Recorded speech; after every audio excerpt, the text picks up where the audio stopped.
Muka semangca bicak masih mantap di Grebek. Akibat pengaruh minuman keras, 5 bujang terlibat keributan dengan sikok penjajah sebelah. Lantaran kelimanya yang mabuk melempar atap ruko tempat yang punya sebelah berjajah sehingga memicu keributan. Akibat peristiwa ini, salah sikok bujang tewas sesudah ditombak yang punya warung sebelah.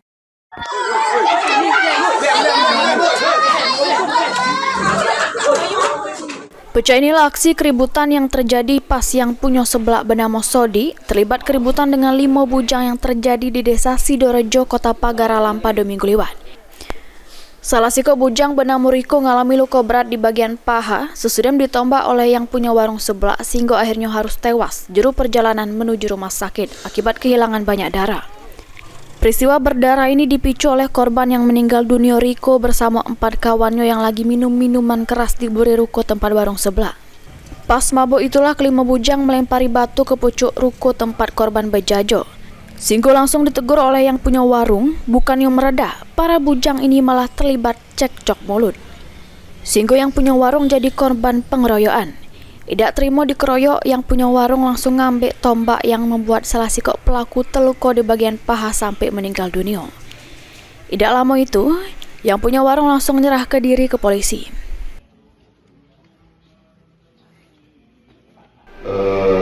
Pelaku ini sebelumnya minum minuman keras, kemudian terjadi adanya dugaan pelemparan di rumah korban dan juga pelaku.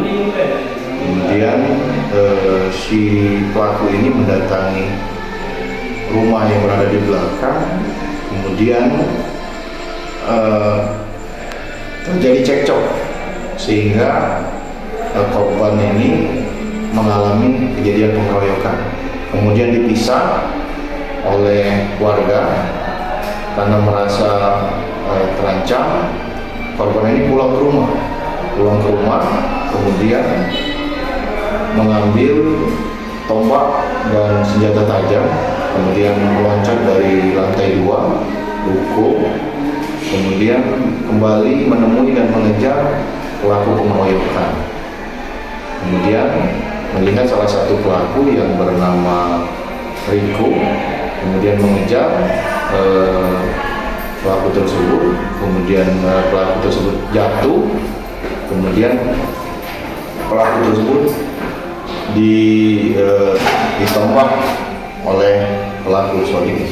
Penahanan ada 3 orang dan 1 orang DPO, 1 orang masih dalam status aman. Jadi ancamannya sendiri? Untuk ancaman masing-masing penganiayaan itu ancaman hukuman 7 tahun, sedangkan untuk pengeroyokan juga 7 tahun. Kedua belah pihak yang bertikai masing-masing ditetapkan jadi tersangka juru kasus ini.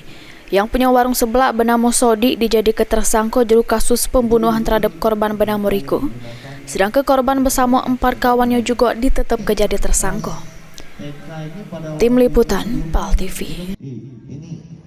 Tentra mana Tentra? Tentra, ini pakai motor Tentra ya?